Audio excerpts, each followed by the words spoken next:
Bang, y yo le quise poner algún chimi, dicen los chicos, los hijos míos, dicen que siempre le pongo un chimi. Ahora el Día del Padre me cargaron mucho por todas las cosas que digo, ¿no? Bueno, con esto el tema de Fisher, ¿no? Que quería hacerle un poquito más. ¿Lo vieron el ejercicio ese? ¿Alguno lo vio? ¿Qué onda? Sí, aparte de prender la cámara, hablen. ¿Qué hicieron? Bueno, la idea era que además de tener esto así, ¿no? Vayan viendo si los ejercicios los pueden bajar de la V, manos de, ¿eh? ¿Está todo en orden eso? ¿Se pueden ver? ¿Se pueden bajar? No sé cómo lo tienen ahí, ¿eh? Bien. Por otro lado, la idea de hoy es hacer un par de ejercicios siguiendo esta línea, ¿no? ¿Qué ejercicios son importantes?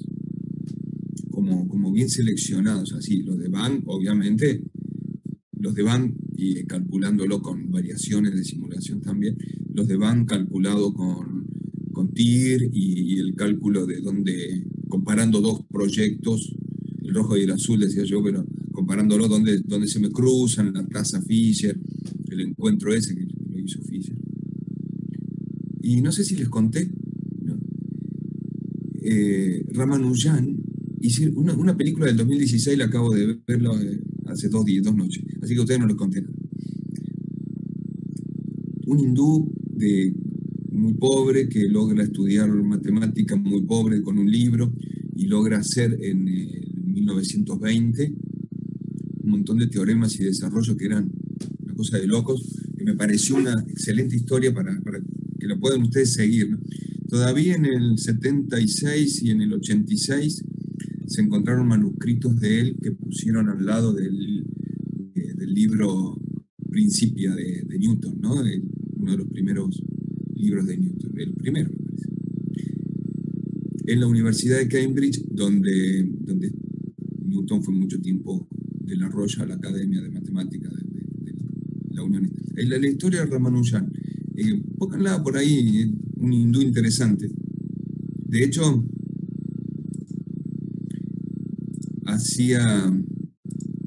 pensaba cosas como, y estoy viendo si ahí tengo el lápiz. El número de Ramanujan es el 1729, porque cuentan que Hardy, un tutor de él, de matemática, el que le iba a editar las cosas de matemática, le dijo, ¿por qué ese número? Y porque él a primera vista dice, no, es el primer número más pequeño que se puede representar como la suma de dos cubos, pero no una sola vez, dice, sino dos veces. Bueno, y quedaron como sorprendidos, ¿no? Y en la película lo relacionan a esto con distintas historias y con el número del taxi que siempre se tomaba Hardy, que era el de la universidad. Él era hindú en 1920, Primera Guerra Mundial, era complicado vivir en esta historia. Bueno, nada, el 1729 hasta me gustó como número para alguna clave por ahí.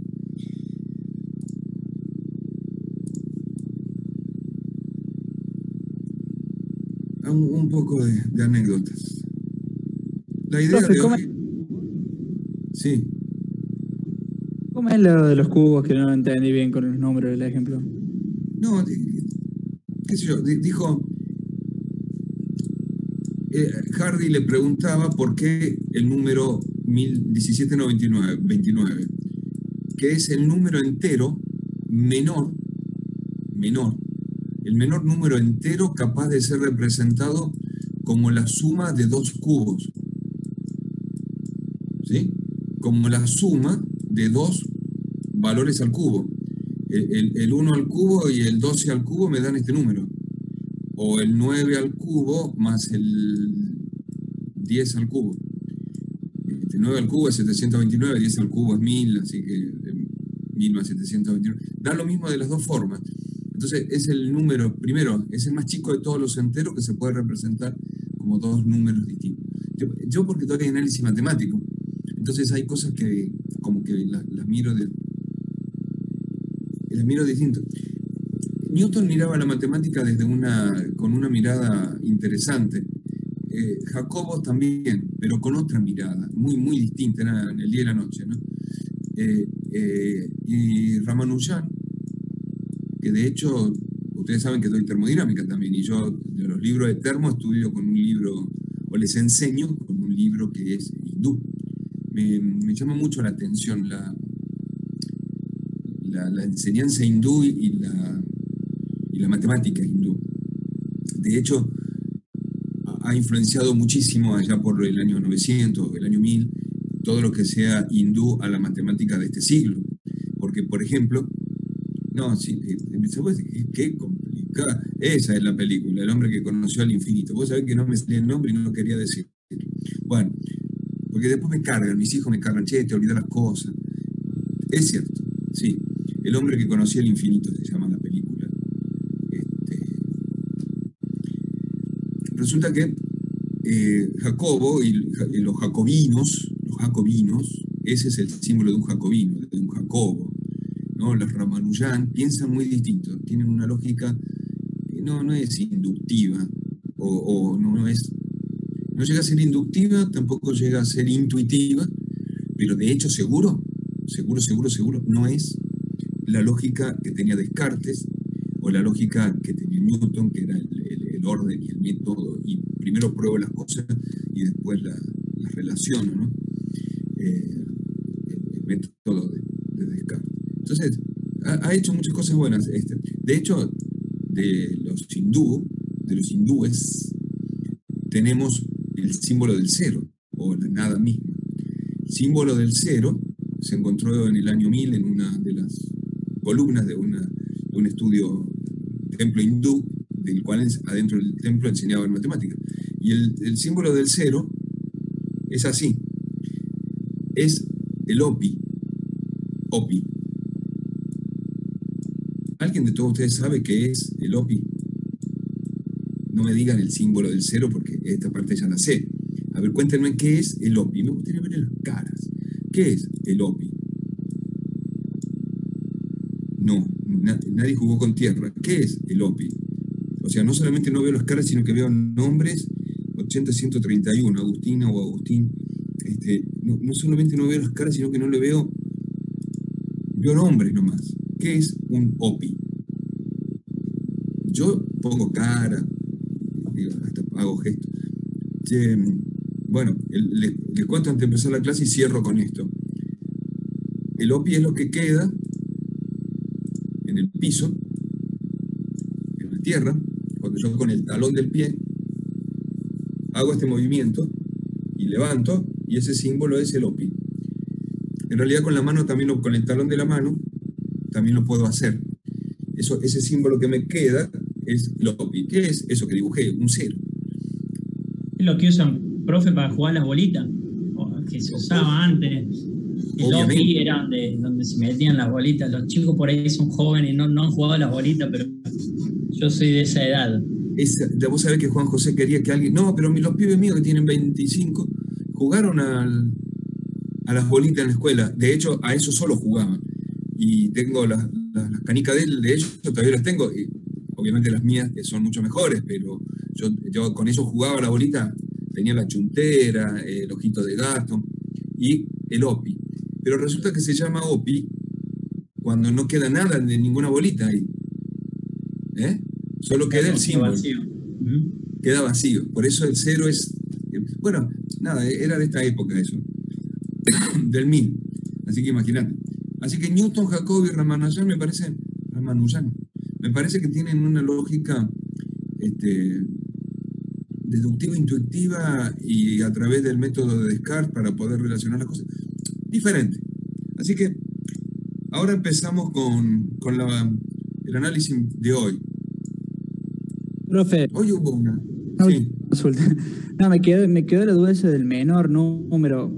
El 1 al cubo más el 9 al cubo, ¿no era válido ponerle?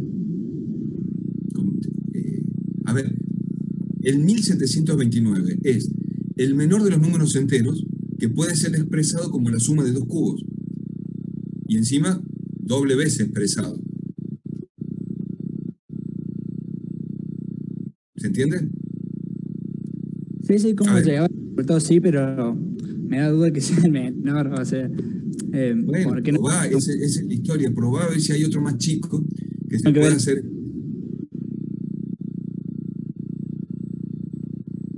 Bueno, doblemente, ¿no es cierto? Dos veces, no una vez, dos veces. Por eso está puesto así de esa manera. Variaciones, permutaciones y combinaciones más o menos todos sabían en algún momento de su vida, ¿sí? Variaciones, permutaciones, combinaciones. Pero cuando uno dice P de 4, no es una permutación, ¿no? P de 4 es la partición del número 4 como suma de cuatro números, de números enteros. O sea, P de 4 es igual a 4. También es igual a 3 más 1. También se puede representar como 2 más 1 más 1. Y también se puede representar como 1 más 1 más 1 más 1. ¿Qué son las particiones de 4? La cantidad de formas diferentes que se puede representar el número 4 como suma de números enteros menores. Claro, de hecho, no tendría que haber dicho menores, porque si dije como suma de números enteros, tienen que ser menores, si no, no pueden ser sumas.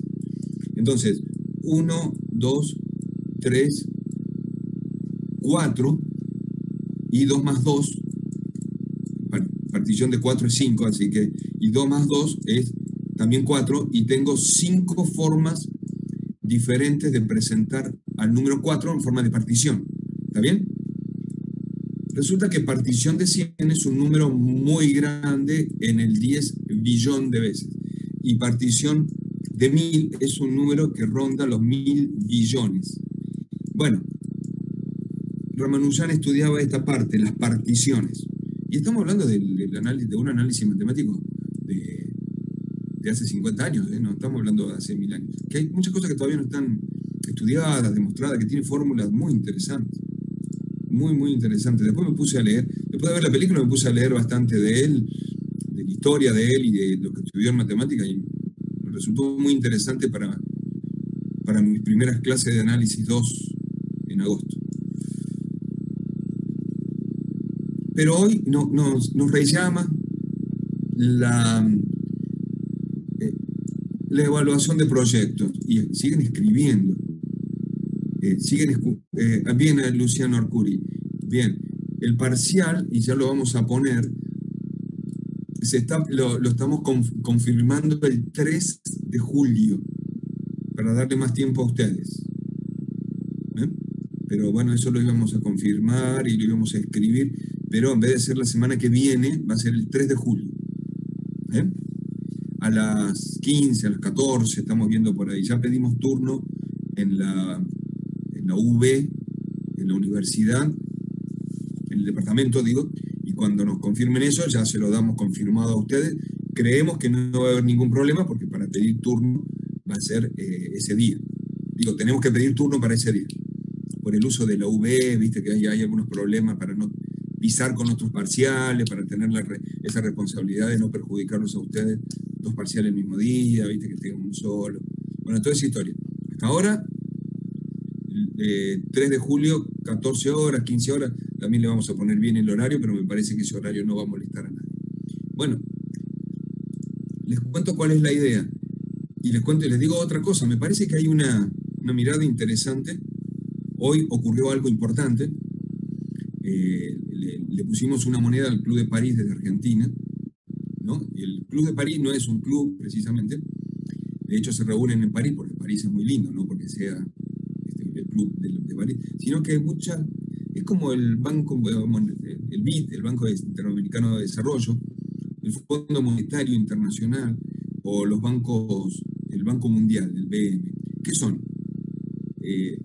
Países que se juntaron, ponen plata y sacan algunos, esa es la historia. Nosotros sacamos plata de ahí y ahora teníamos que devolver plata. vencía creo que el 31 de junio.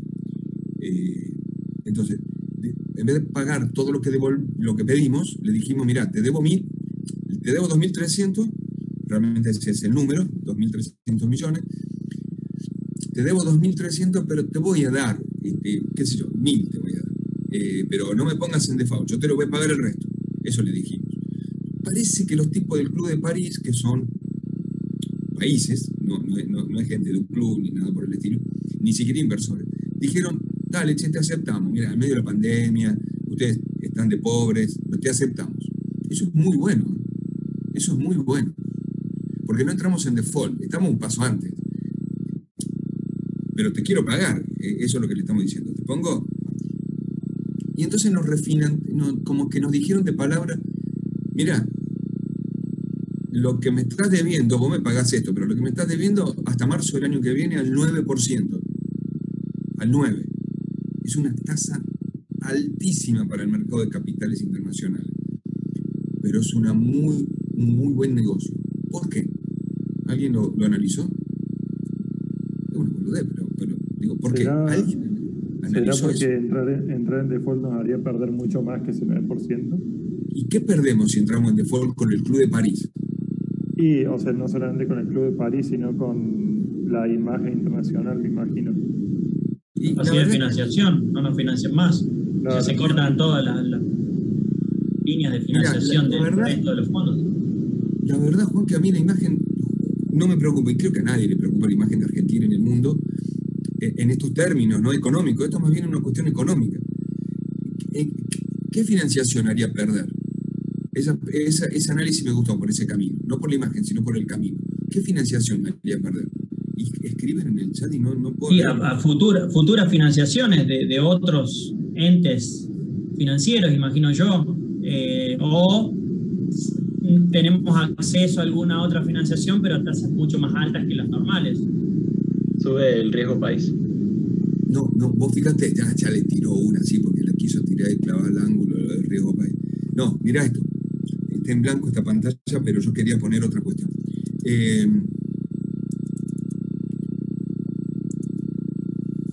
¿Sabe qué?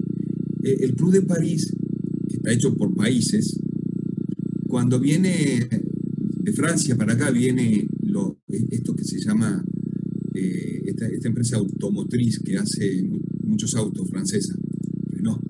Bueno, cuando viene Renault para acá y que viene a hacer un auto, pide plata, ¿no? Viene, che, vamos a hacer la línea de cualquier auto, que ahora no sé qué auto están haciendo.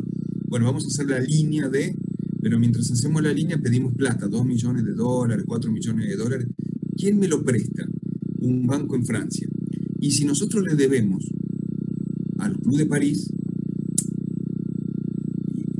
lo mismo pasaría con Volkswagen o lo mismo pasaría con algún auto alemán, le pedimos plata a esa compañía alemana y no le da plata a ellos, a los inversores a los inversores que vendrían a invertir en Argentina. Eso es lo importante, no entrar en default en el Club de París. No perdemos que inversores, estilo Volkswagen, estilo BMW, que quisieran venir, estilo Renault, que invierten en Argentina, y ellos piden plata, a ellos se las darían, porque nosotros no estamos peleados todavía con el Club de París. Eso es lo bueno, eso es lo fundamental.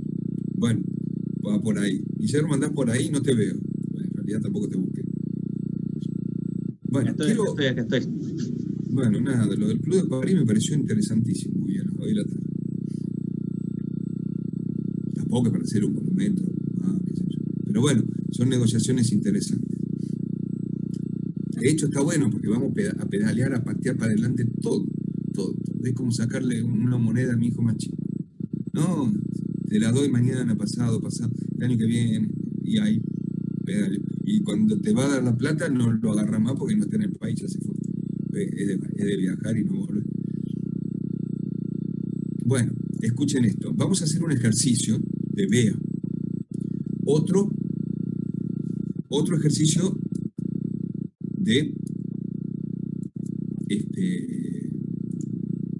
ejercicio vamos a hacer un ejercicio de EVA. Vamos a calcular el valor económico agregado. Después vamos a calcular, esta es la historia de hoy, ustedes están viendo el pizarrón blanco, ¿no? Vamos a calcular el MEVA. Después de calcular el MEVA, vamos a calcular el valor de la empresa, que el valor de la empresa va a ser igual a el MEVA más el patrimonio total. Patrimonio total, no es pasivo total, es patrimonio total. Después vamos a pensar un BEA en un escenario, un BEA en otro escenario. No sé, un escenario optimista, uno pesimista, otro escenario diferente, normal, llamémosle. Y de estos tres escenarios vamos a calcular el valor esperado del BEA. Valor esperado de cualquier variable, puede ser el BAN, pero en este caso vamos a hacer el valor esperado del BEA. Que el valor esperado del BEA es la media probabilística, ¿sí? O sea que es la sumatoria de los BEA en cada escenario, BEA I de cada escenario, desde I igual 1 hasta N, por los escenarios, digo yo, por la probabilidad de cada uno de los escenarios que tengo, P de K. Después de calcular el BEA, vamos a calcular el sigma. El sigma es el desvío medio cuadrático. El desvío medio cuadrático es la raíz cuadrada de el valor esperado menos el BEA de cada uno de los escenarios y elevado al cuadrado sumado por la probabilidad que ocurra cada uno de los eventos. Ese es el desvío medio cuadrático, desde 1 hasta n. La sumatoria de los desvíos medio cuadráticos probabilísticos es, por decirlo de alguna manera. Después vamos a calcular el equivalente de certeza de cualquier indicador. Ah, no, pero de cualquier indicador no, porque este indicador es el BEA, el que hoy estoy calculando. ¿Se hace con el BEA? Sí. ¿Se puede hacer con el BAN? Generalmente se hace con el BAN también. El equivalente de certeza es el valor esperado menos el coeficiente de adversión al riesgo multiplicado por el desvío medio cuadrático.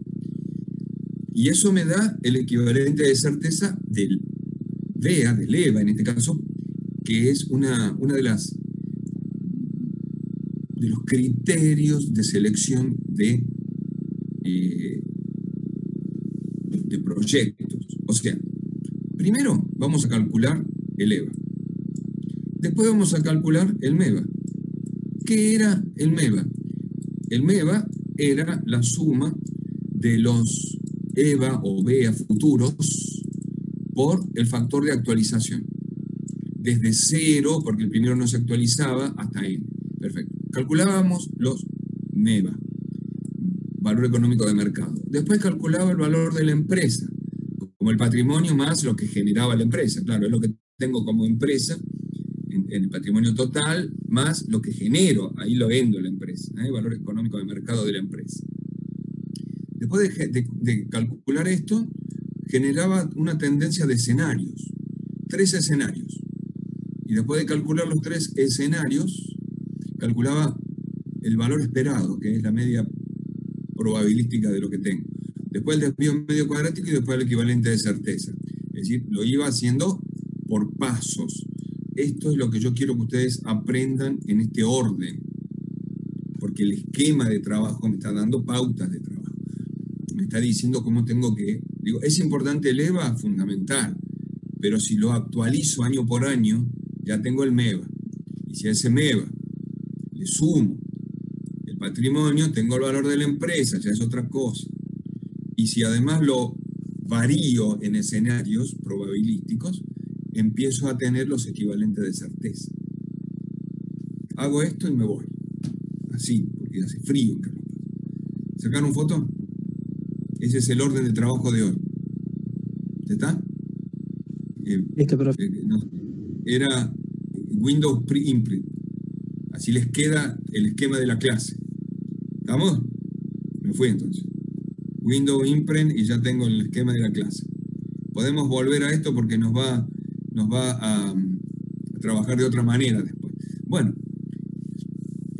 ahora deberían ustedes estar viendo un ejercicio que, si lo revisan en la UV y les tira el link a donde tienen que ir, deberían llegar a un ejercicio que dice cálculo de EVAs. Cálculo de EVA-MEVA. Eso dice. Cálculo de EVA-MEVA. Entonces, datos necesarios para calcular EVAs. Esto es lo primero. Yo no importa de dónde lo lea. Yo tengo distintos datos y los voy a ordenar de alguna manera así. Tengo 1.800.000 de ventas netas. El costo de ventas es 750.000. Los gastos administrativos, 25.000. La depreciación, que se llama D, 8.000, 80.000. Otros gastos, OG, son 10.000. Intereses pagados, 100.000. Activos, 1.750.000. Deuda a corto plazo, 275.000 tomada al 12%. Deuda a largo plazo, 500.000 tomada al 9%. Coincidía el 9% de lo que nos cobra el Club de París de acá hasta marzo. Es bastante, ¿eh? No, por Dios que es bastante. No, pasivo total, 950.000. Utilidades distribuidas, las tengo. Patrimonio total, 850.000. Impuestos a las ganancias, el 35%. Bueno, yo para calcular el EVA tengo que no escribir la fórmula del otro lado porque las tengo escrita acá para ir guiándolos a ustedes.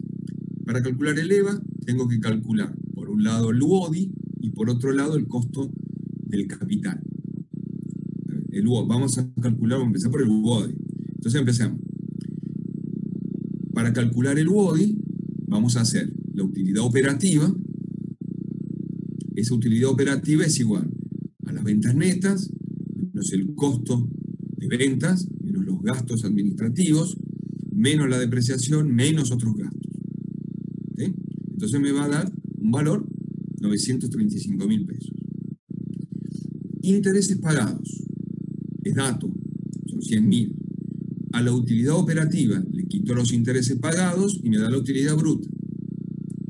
Bruta, como me decía mi madre, bruta. Esta utilidad bruta, que no tiene los intereses, es la utilidad que está cargada de impuesto a las ganancias. Entonces, le saco el impuesto a las ganancias, que es el 35% de 835.000. Me da 229.250. Se lo quito a la utilidad, o sea, hago 835.000 menos 229. Me da una utilidad de 542.750, que se llama utilidad neta. A esa utilidad neta le vuelvo a sumar los intereses y me queda el UODI. Con este criterio, ¿no? ¿Por qué se lo restaste primero y después se lo volviste a sumar los intereses? Claro, porque los intereses es lo que yo pago de servicio de la deuda. Pero realmente, como yo lo pago, no es ganancia. Por lo tanto, no le tengo que jugar el impuesto a las ganancias. Por eso, si lo saco, pago el impuesto y después se lo vuelvo a poner, porque sí es utilidad. Sí es utilidad, pero no es ganancia. Bien, bueno, seguimos. Ya tengo el UODI, 122.750. Entonces, lo primero que hice fue tener los datos bien claros de qué es lo que yo tengo como necesito para calcular el EVA. Y si lo veo a todo esto, veo que tengo por un lado gastos de venta y administrativos, depreciación, interés. Por otro lado tengo activos, deuda, y utilidades. O sea, es un problema de gestión el EVA.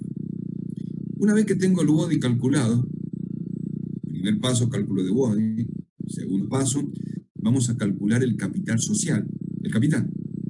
Para calcular el capital, me voy a fijar que el capital está constituido por tres partes: patrimonio, deuda a corto plazo y deuda a largo plazo.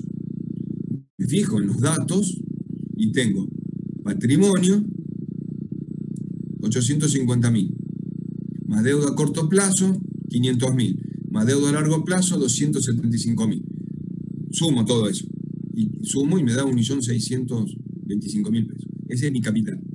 Mi capital está formado por el patrimonio que tengo más las deudas.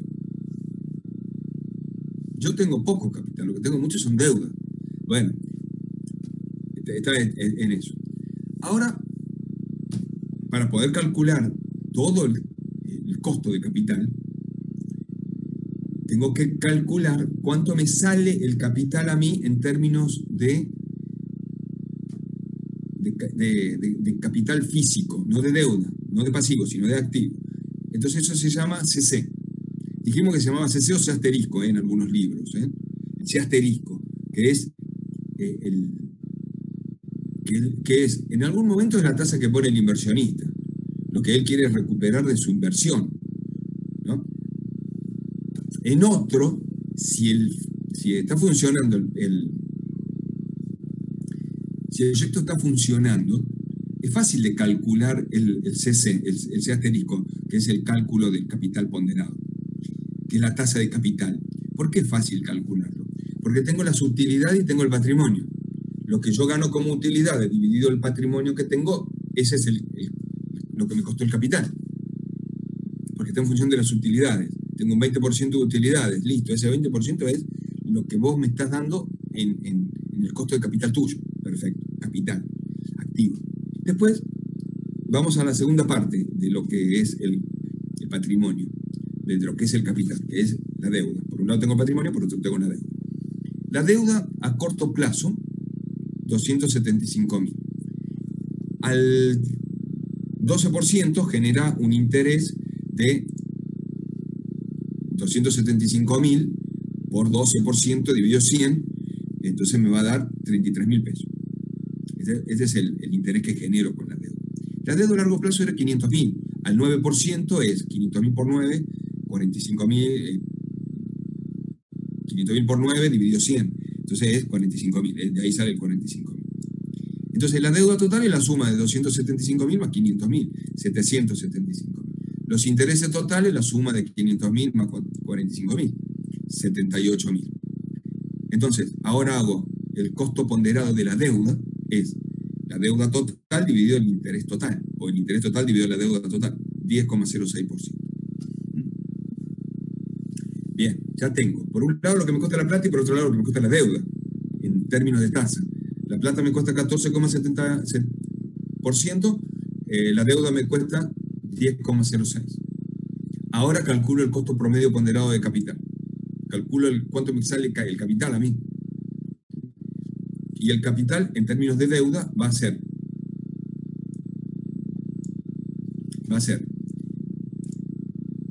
el 14,707 por el pasivo, por el patrimonio dividido el activo. Esa primera parte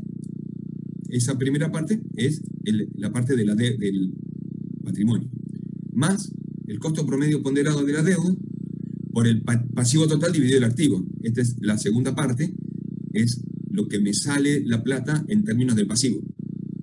¿Y por qué por uno menos el impuesto a las ganancias? Porque no tengo que pagar el impuesto a las ganancias sobre mi pasivo. Pago sobre el activo, no sobre el pasivo. Por eso le quito el impuesto a las ganancias. O sea, no lo pago. Acá es 1 menos 0,35. ¿Se entiende? No, es 1 menos. Y después hago el EVA como la diferencia entre WODI menos costo promedio ponderado de capital por capital dividido 100. Acá sí. Entonces acá lo ponderé todo. Ahí hice toda la deuda. Y este ejercicio me dio 468.969 pesos positivo. Este año, que yo calculé esto, es una empresa que construyó capital, que construyó. Por lo tanto, por cada peso de ese costo de capital, lo hice generar 10,69 y por cada utilidad logré generar 14,706. Y en los valores que yo tengo, genero Por cada peso que yo impuse, generó 800, ese valor. Ahora, las grandes empresas, cuando están trabajando en términos de gestión, dicen, el punto de equilibrio de una empresa se calcula todos los años. Mi proyecto de 10 años tendrá que tener 10 puntos de equilibrio. Mi gestión será que tanto ventas como producción se den cuenta cuál es el punto de equilibrio. Y costos haga que los puntos de equilibrio sean reales en términos de igualar ingreso por venta y costo. Entonces todos los años calculo, sé cuál es mi umbral de rentabilidad físico y económico, sé cuánto tengo que vender con los costos, con los puntos de equilibrio. Y todos los años calculo el EVA, porque ahí se va a dar cuenta que el EVA va a ser la forma de descubrir si hay años que destruye capital y otros años que generan capital. Porque hay años que puede destruir capital, porque a lo mejor las utilidades distribuidas son pocas o el costo de deuda es muy grande y tengo que analizar cómo empiezo a mover el EVA ese año, con estrategias de gestión. No lo hace el gerente de ventas esto. No lo hace el gerente productivo. No lo hace quien compra el material, ni quien vende allá de la comercialización. No, esto es sentado en el directorio. Sentado en el directorio digo, ¿cómo modifico el EVA de este año? ¿Cómo modifico el punto de equilibrio de este año? En mercados recesivos, en mercados, ¿cómo modifico los puntos de equilibrio? ¿O cómo modifico los EVA? Entonces, calculo los EVA año por año. Chiquititos los números. Calculamos los EVA año por año. Lo voy a agrandar, pero no solo hice cálculo de EVA año por año, en esta otra planilla acá con el Guille, y el Guille siempre, sino que comparamos 3 proyectos distintos. Proyecto A, el B y el C. Los 3 tienen la misma inversión, las mismas ventas. Encima, vienen con las mismas ventas, 300.000 de venta cada uno. Los costos de venta, 150, 180, casi gastan lo mismo. Los gastos administrativos, 400.000, 300.000, 400.000. Y vos decís, es la misma empresa. Un año le pasó una cosa, un año le pasó la otra. 160.000 de depreciación, 150, 160. Están todos ligados los números. Deuda tomada al 12, al 15, deuda tomada al 12 y al 9. Se calculó el WODI para cada uno. El WODI da 590.000 para el primer proyecto, 475.500 para el segundo, 590.000 para el tercero. Ahí, este proyecto similar a este proyecto en WODI, tiene la misma utilidad operativa. Capital, no fueron los mismos capitales. 3.250.000, 2.500.000. El proyecto del medio tiene menor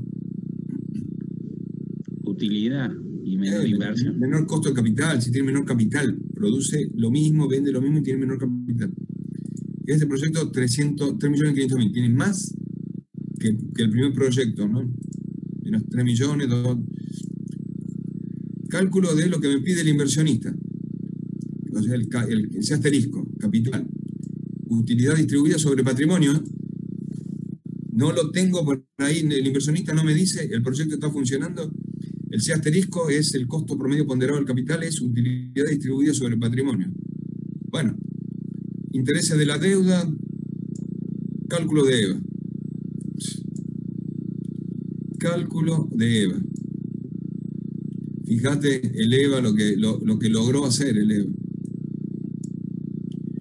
1.950.000. Vamos, no, 195. 195. 150.000. 224.000. La verdad, cuando uno analiza los 3 proyectos, así como estamos analizándolos, sí, el primer proyecto tiene un cálculo de 12,5 de deuda, 13, 10,45. Valores parecidos, Valores parecidos. El proyecto del medio generó muchísimo menos valor agregado que los de los extremos. Sin embargo, el que yo pensaba que por tener más capital o más inversión iba a generar menos, fue el que más generó en términos de 224.000 contra 190. Ojo, es un 10 y pico por ciento más, con valores tan cercanos. Esto pesa, esto pesa.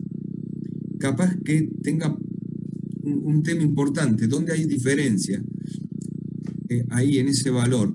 13% es los intereses ponderados de la deuda, mientras que el otro tiene 10,20. La deuda ponderada es menor en porcentaje, 3 puntos, 3%. Eso generó una diferencia importante. Me conviene, si tengo que invertir, este año este proyecto genera mejor. Pero vamos a mejorar este análisis. ¿Me siguen hasta ahí?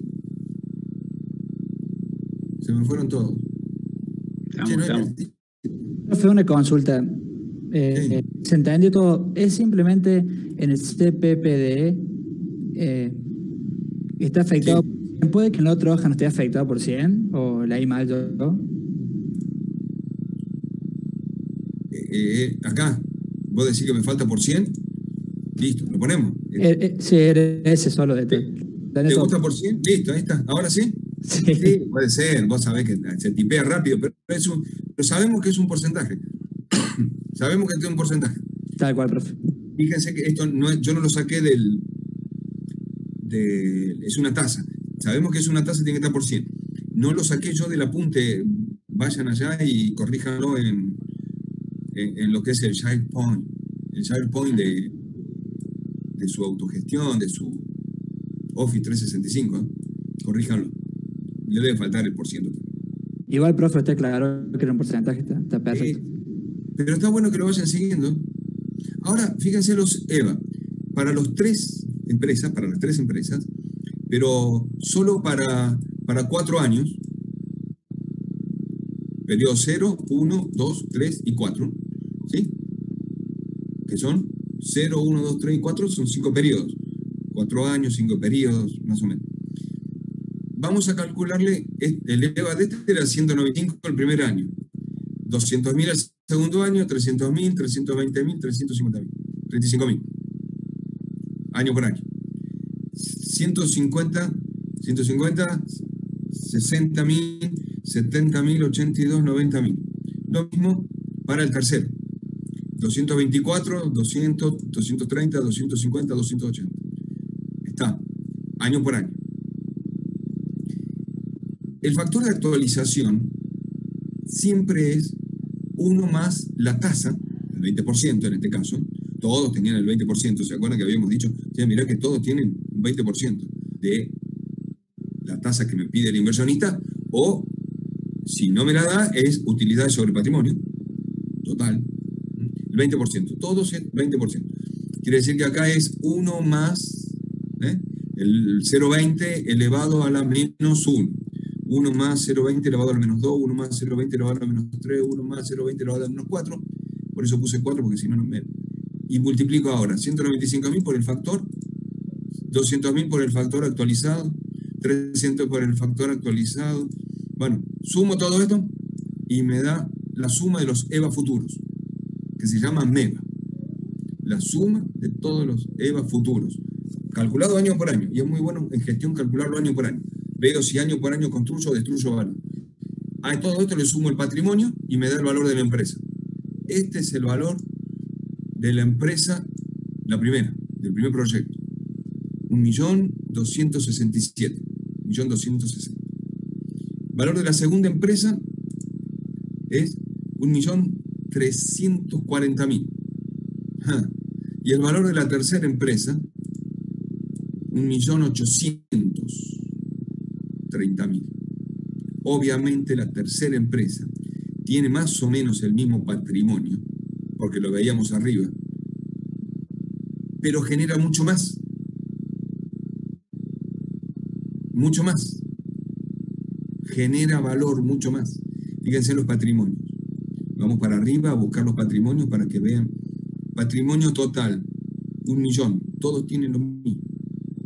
Pero la empresa, la tercera columna, casi con los mismos valores, pero con una gestión de deuda mejor. Acá le gané porque la gestión de deuda era mejor, 13 y 20. Acá 10,20. El 10,20 me ganó el EVA como loco. Gestioné mejor la deuda. Pero tengo el mismo millón de patrimonio, ¿eh? Pero vale casi el doble. 1.200.000, 1.800.000. No es el doble, pero bueno, digo un 80%, 70% más. Es mucha la diferencia en 4 o en 5 años de una empresa. Los inversionistas se llevaron el 20, está todo parecido. Gestioné mucho mejor la deuda. Y eso es lo que tienen que analizar ustedes, ¿eh? La gestión de este trabajo. Claro, el resultado, fíjense, la fórmula, los 2 pesos que uno suma y el otro resta. En esas 2 condiciones es donde tienen que focalizar. Si, por ejemplo, le decimos, ¿qué acciones podríamos hacer para el proyecto B mejore con respecto al C? ¿Qué alternativas ustedes piensan que podrían decir? Que no sea incrementar las ventas, porque esa es la más fácil de todas. Lo acaba de decir Ricardo recién. Y mejorarle lo de la deuda, la gestión de deuda. Exacto, la gestión de deuda. ¿Qué otra acción harían? ¿Qué acción haría? Otras cosas.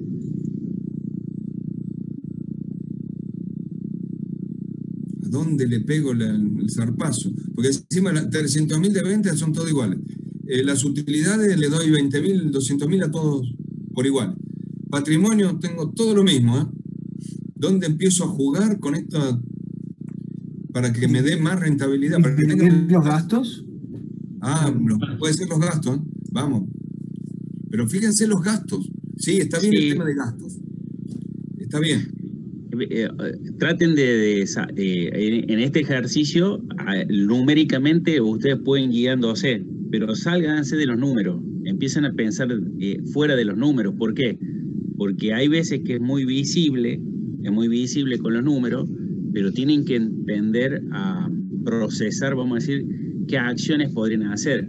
Si la fórmula tiene una parte que es fuertemente en ventas, menos los gastos o las materias primas, cualquier acción que vos hagas con esos 2 puntos vas a mejorar, a incrementar las ventas o bajar todo lo que sean gastos. Materia prima va a ser difícil, salvo que desarrolle un proveedor. Con respecto a la gestión de la deuda, es la que dijo Ricardo, y queda una parte, que es la última parte que queda.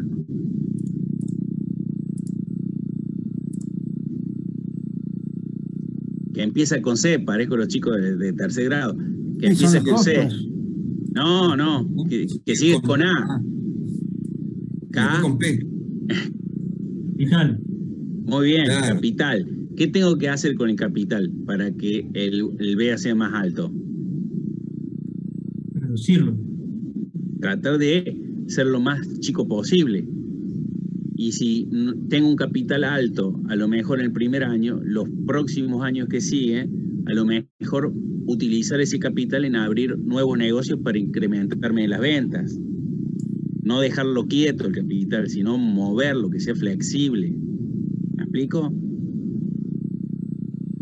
Sí. Un juego de esas variables que dice Guillermo, yo ahí le marqué el capital de cada empresa. Capital, patrimonio más deuda a largo plazo y a corto plazo, pero 3.250.000 el primer proyecto. El proyecto del medio, que yo le tenía mucha fe, que tenía 2.500.000 de capital, era poco, entonces a mí me interesó, digo, pongamos acá porque pongo poco y capaz que gane lo mismo, ¿no? El otro tenía 3.500.000, tenía mucho capital, pero aún así generó mucho más. Empiecen a jugar con eso también, ¿eh? Claro. El punto clave es decir, si invierto poco capital y saco muchas utilidades, y las deudas son de bajo, vamos a decir, bajo costo, ahí sería lo ideal. Ahora, cuando yo estoy en un escenario, tengo que empezar a tomar definiciones. Es como dijimos, los números están diciendo, el C es el más rentable, pero si yo me voy a los números y miro los números, veo que los EVA en el año 1, 2, hablando de 200.000 con respecto a 60.000 que tuvo el B. Entonces, son márgenes muy grandes de venta con respecto a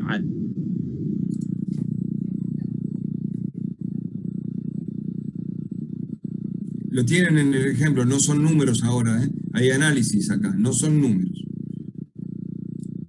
Bueno, yo les dije, vamos a calcular el EVA, porque dije, vamos a calcular el EVA, el MEVA, el valor de la empresa. Pasemos a la segunda parte, que es trabajar con los escenarios. Tengo una duda yo sobre el capital.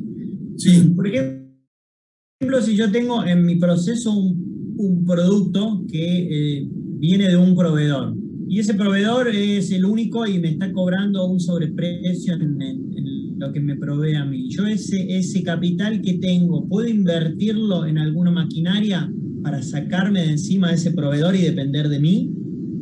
En algún Desarrollar tecnología. Totalmente, sí. Sí.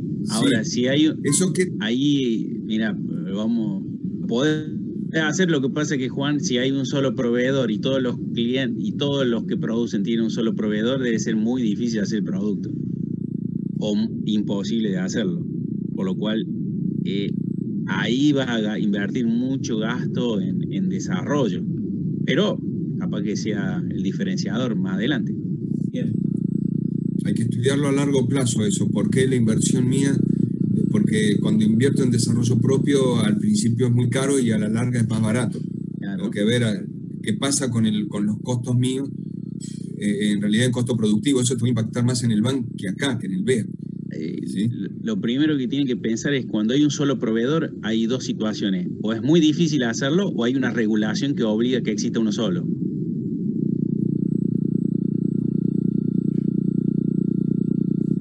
Bien. No, lo dejé a esto como estaba en la... como está en el... y no me va a salir, como está en el South Point. Lo dejé así. Y ahora voy a otro ejercicio, ¿no? Tengo esto, así, como dato, no como dato curioso, sino como dato. Dice que tengo el impuesto a las ganancias del 35%, ya lo sabía. Es otro ejercicio esto, ¿no? Sí, es otro ejercicio. Tengo una tasa libre de riesgo del 7%, una prima de mercado de 8%. Mira, hoy está en 9, lo que hablaba yo recién. El riesgo sectorial es 1,40. La tasa libre de riesgo hoy está en 4,5. No estamos tan lejos, esto alguna vez ocurrió. La prima de mercado hoy es 9, lo que se arregló con el Club de París. No estamos tan lejos. El riesgo sectorial mío es 1,40, el beta. Entonces, la tasa del inversionista es la tasa del libre de riesgo más el beta por la prima de mercado, que me suma 7, 8 por 1,4, 18, 20. Este va a ser el valor de la tasa que yo voy a poner en el C asterisco, en el CC. Bien, es otra forma de calcularlo. Cuando no tengo las utilidades distribuidas, tengo el C asterisco. ¿Y por qué no tengo las utilidades? Porque tengo solamente ventas, costos de ventas, administrativo, depreciación y otros gastos. Estos son mi cálculo. De activo tengo 1.600.000. Sí. Deuda a corto plazo, deuda a largo plazo, pasivo total, la suma de las dos deudas, interés al 18 y al... Patrimonio total 775.000. Y acá hago lo mismo que en el otro, lo trato de armar. Lo primero, me doy cuenta que el rendimiento de los accionistas, 18,20, es el C asterisco. Voy a calcular ingreso por venta, menos producto, menos gasto administrativo, menos otros gastos, me da la utilidad bruta. Vamos de vuelta. Al ingreso por venta le quito costos de los productos, otros gastos administrativos, otros gastos, me da la utilidad bruta 335.000. Le quito los intereses, le quito la depreciación, me da la utilidad sujeta a impuestos. Le quito el impuesto a las ganancias, me da la utilidad neta. Le sumo los intereses, me da le sumo los intereses, la utilidad neta menos los intereses, me da el UODI. Perfecto. Ahora calculo el BEA. El BEA es UODI menos costo promedio ponderado de capital por todo el capital que utilizo. ¿Y qué es el costo promedio del capital? La parte de deuda más la parte o sea, lo que me sale el capital más lo que me sale la deuda. Lo que me sale el capital ya lo tengo, 18,2. Lo que me sale la deuda, eso es lo que tengo que calcular. La deuda, este valor, es lo que tomé de deuda, lo que tomé de intereses menos lo que me sale la deuda. Los intereses pagados eran 135.000, ahí los tengo, ¿ya? Que son la deuda a corto plazo más la deuda a largo plazo, intereses de cada uno de ellos. Y lo que tenía por ahí de deuda era tomada al 15 y al 18, esas dos, bueno, me dan un costo promedio de deuda de 16,4, o sea, 0,164, y aplico la fórmula. Costo promedio ponderado de capital es el C asterisco, patrimonio sobre activo, más tasa promedio ponderado de préstamo por pasivo menos dividido activo, 1 menos 0,35. Total de ese valor, 0,14. O sea, 14%. El capital utilizado es 1.600.000, patrimonio más deuda a largo plazo más deuda a corto plazo. BEA es 209.000 menos 0,14 por 1.600.000. ¿Está bien? BEA. Agarro la fórmula del BEA, la traigo hasta acá abajo. BEA, 209.000 menos, lo puse en la balanza. Me costó 209.000, gané 209.750. ¿Cuánto me costó generar 209.750? 0,14 por 1.600.000.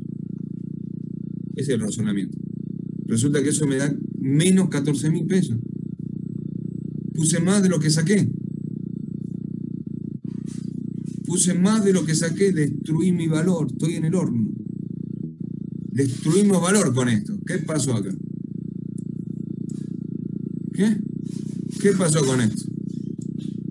Bien. Otra vez los esquemitas. Digo, acá al costadito tienen todo lo que tienen que hacer para trabajar un BEA. Casi no. Si no aprendemos cómo calcular un BEA, estamos en el horno. Destruí valor. Perfecto. Pero bueno, este año, no sé el año que sigue. Pero ahora voy a ver así. Este año destruí valor. Pero resulta que voy a generar ahora 3 escenarios. 3. Dice, con la información del BEA, de este ejercicio, y tomándolo como escenario real, con una probabilidad del 65% de que ocurra, hay un escenario optimista de ocurrencia, dice una ocurrencia, un escenario optimista del 15%. Y tiene un incremento del 20% del valor del BEA, del escenario real. Y hay un escenario pesimista, que tiene una probabilidad del 20%, y el escenario sufre una reducción del 10% del BEA. Bueno, efectúa el cálculo del valor esperado, el equivalente de certeza, con una adversión al riesgo de 0,85. Esto es lo que nos va a llevar ahora. Entonces, para trabajar con esto, vamos a pensarlo de esta manera. Tengo 3 BEA.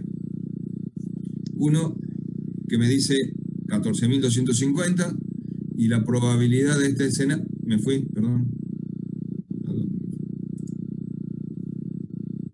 Perdón, me fui.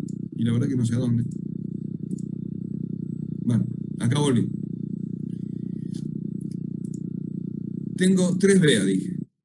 Uno, el 14.000, este en verde, 14.250, que era el escenario real, que tenía una probabilidad de un escenario del 65%.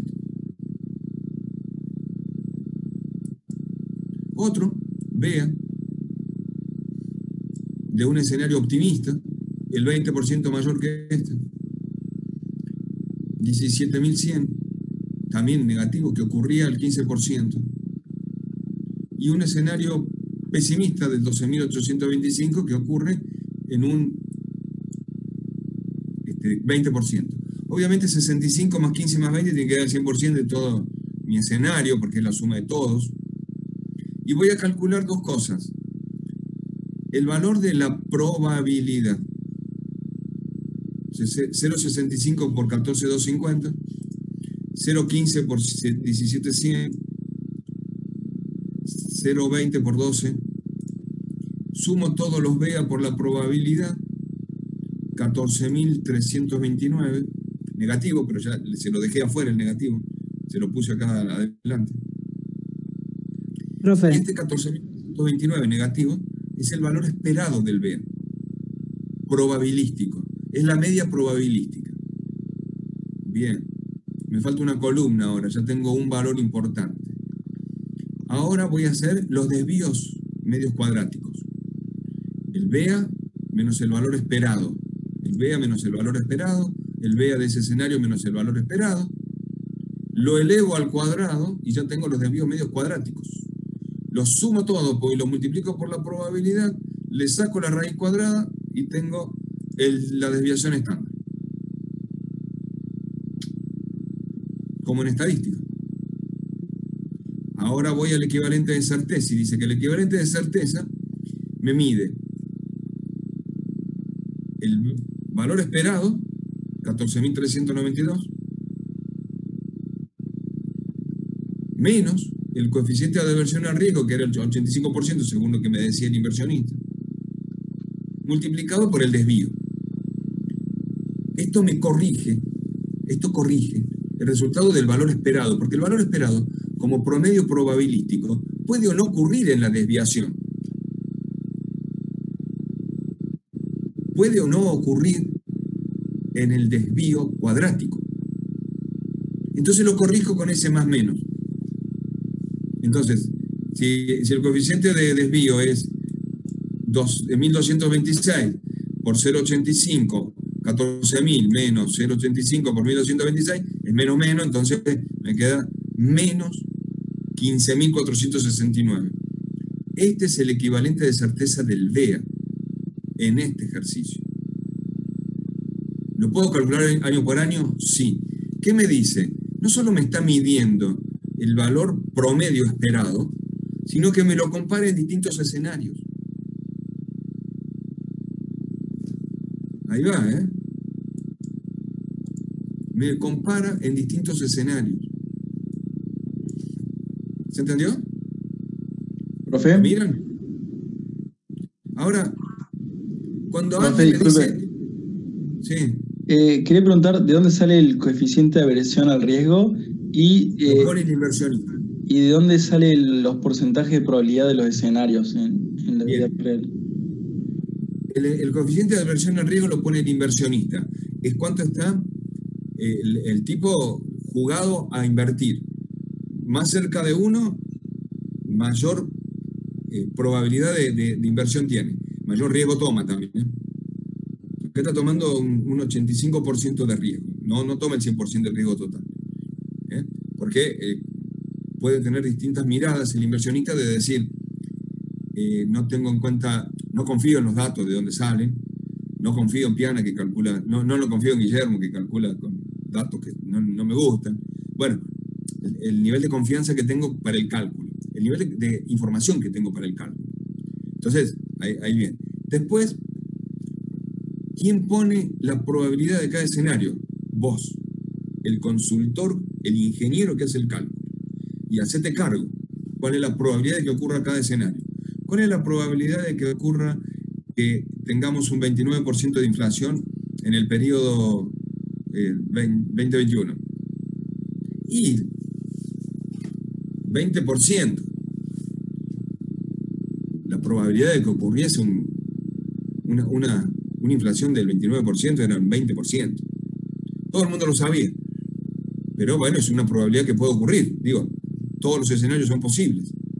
Yo tengo todos los universos de escenario, tengo todo el universo en el escenario. Ahora, ¿qué ocurrió? No ocurrió. Ya en julio me di cuenta que no ocurrió, estamos en el 48. ¿Cuál era la probabilidad de que tuviésemos un 50% de inflación? El 55%. Perfecto.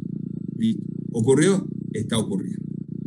No tenemos la certeza de los escenarios que ocurren.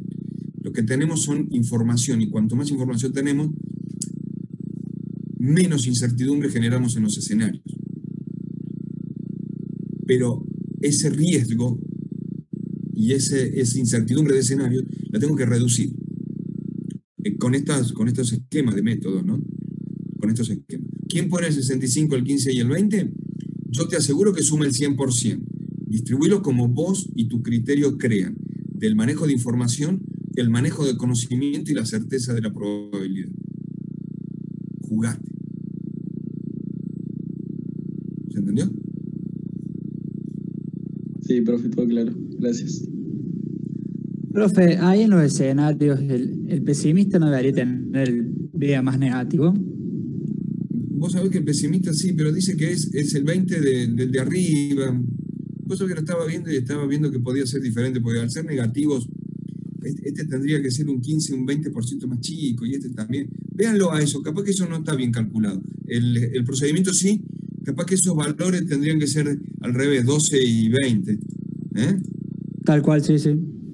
Me parece que están al revés puestos estos dos valores, me cambia un poco toda la otra diferencia, pero bueno, la esencia está. Pero me parece que están puestos al revés estos dos valores, tienen razón. Digo, corríjanlo desde allá. No. Gracias.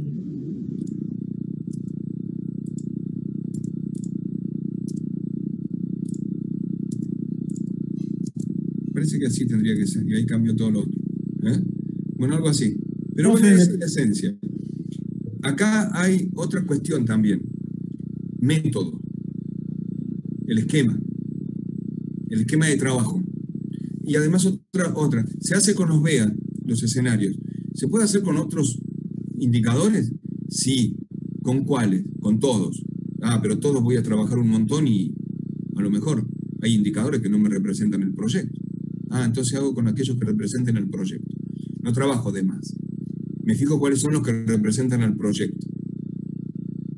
Pero ¿cómo sé cuáles representan al proyecto? Los que realmente van a mover la balanza de la mirada tuya en el proyecto. A lo mejor es el BAM. A lo mejor es el índice de Dupont. A lo mejor es el índice de competitividad internacional. Depende. Hay un indicador que representa tu proyecto. O un grupo de indicadores. 2, 3 indicadores. Eso hay que verlo en el proyecto andando. Así que calculemos el proyecto rápido. Lo que les pido ahora, después que terminen esto, estamos terminando, no se vayan, tomen el Excel, lean los libros, estos temas, y empiecen a crear ustedes mismos criterios. Método de trabajo. ¿Dónde paro para definir algo? ¿Se entiende?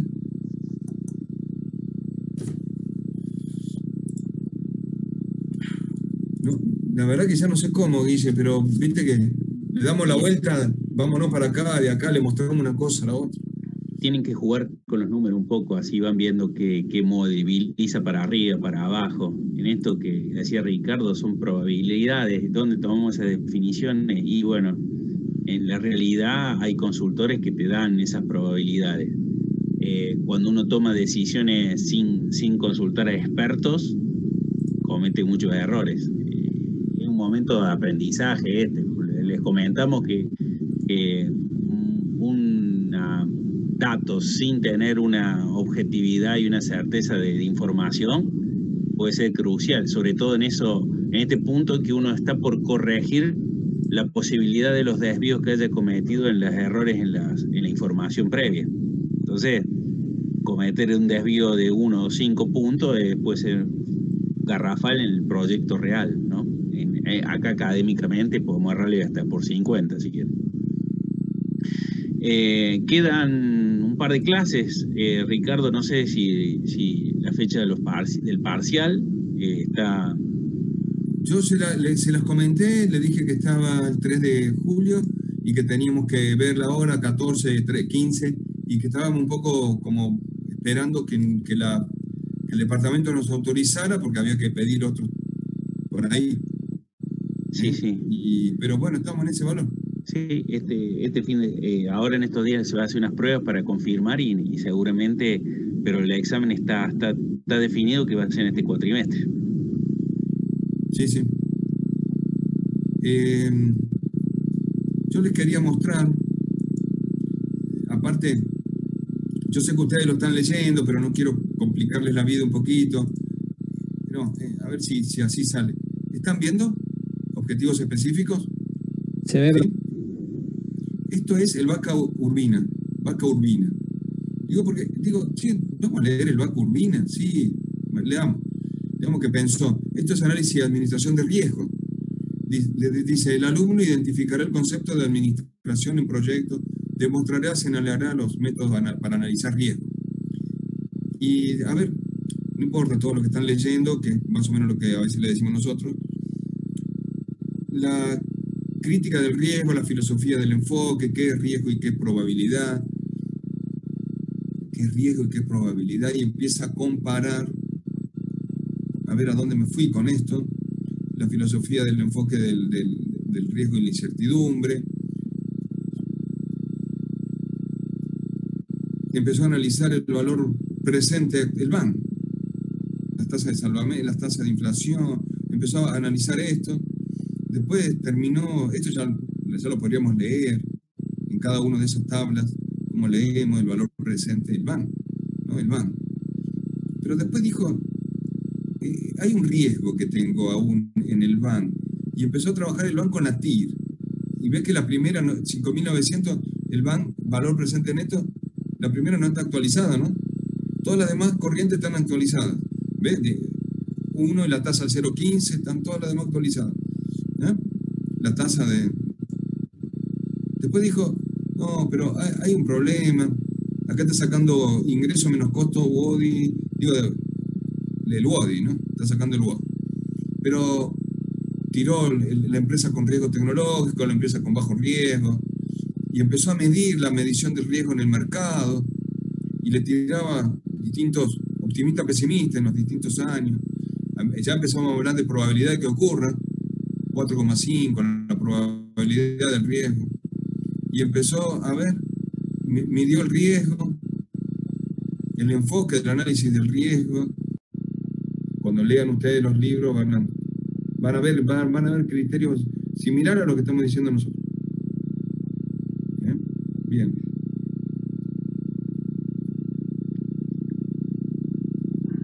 Y todavía les debo un flujo de fondo. Tasa de liquidez. Vamos a trabajar algunos de estos también, pero bueno. Estamos. ¿Eh? Quedan 3 clases. Che, qué lindas preguntas que hay acá, ¿no? Profesor, le quería preguntar una cosa. Si Sí. podemos repetirla, me puede mostrar la fórmula del costo promedio ponderado de capital, la CPPC, que no la noté bien.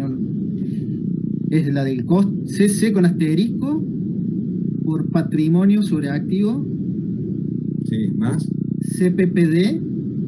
Sí, el costo promedio ponderado de la deuda. De la deuda. Por y anoté pasivo. Pasivo sobre Pasivo total sobre activo total. pasivo total sobre activo por 1 menos la tasa de impuesto a la ganancia. Okay. Sí, pero Claro. Y una pregunta. Están las filminas también, Perfecto. cualquier cosa.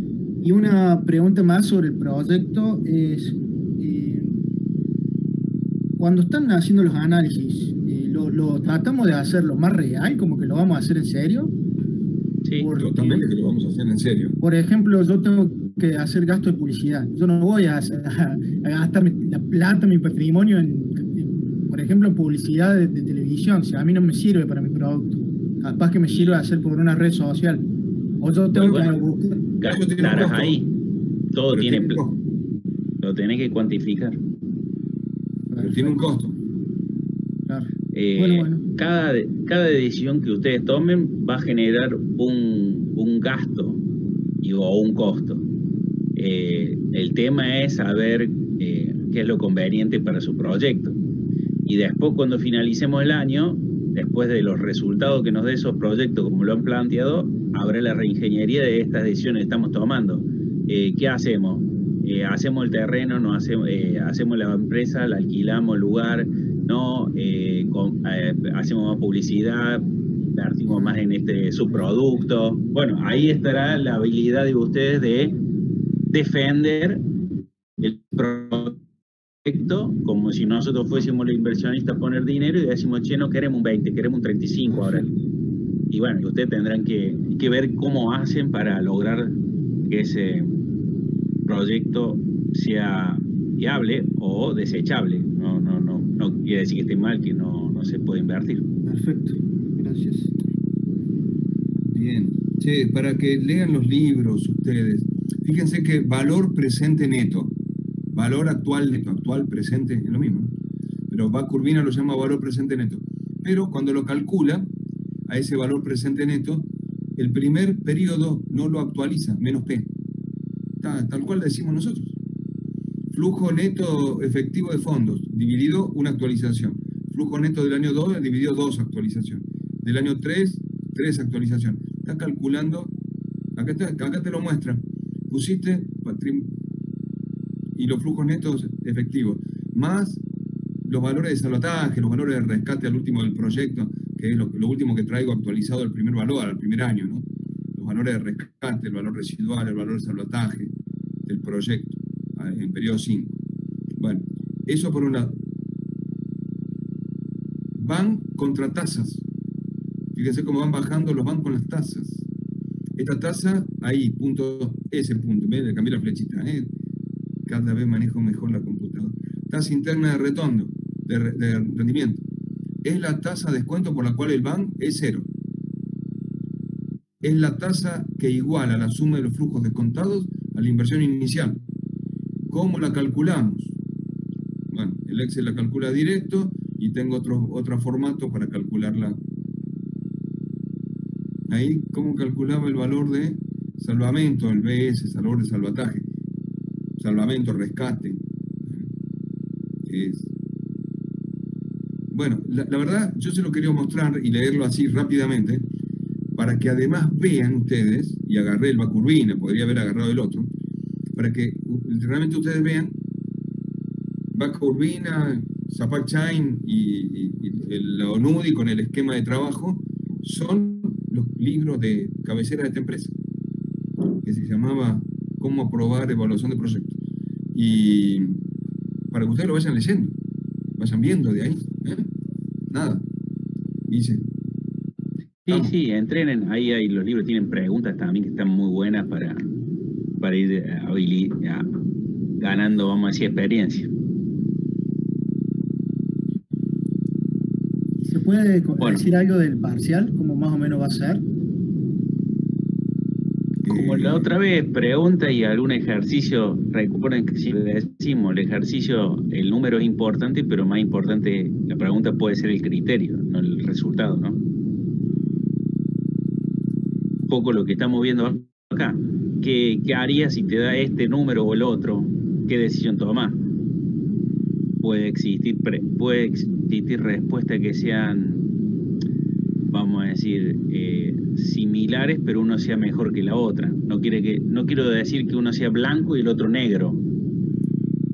Como la vida, no siempre las decisiones son todo blanco o negro. Puede haber alternativas que una sea mejor que la otra. Practiquen, hagan, por eso te estamos pidiendo con Ricardo, siéntense en el Excel, jueguen un poco los números y el jueves vengan con preguntas. Vengan con preguntas de ese tipo. Algo de los libros también, ¿no? Claro.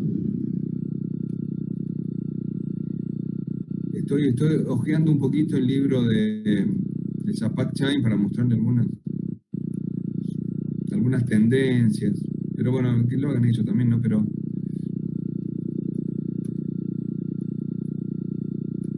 bueno, estamos por ahí. Dale, el jueves esperamos muchas preguntas, ¿no? Así vamos haciendo ese ida y vuelta y aprendemos todos, porque está bueno las preguntas que nos hacen ustedes, así nosotros también nos refrescan los conceptos de algunos temas y vamos sumando, así llegamos al parcial con más habilidad para responder.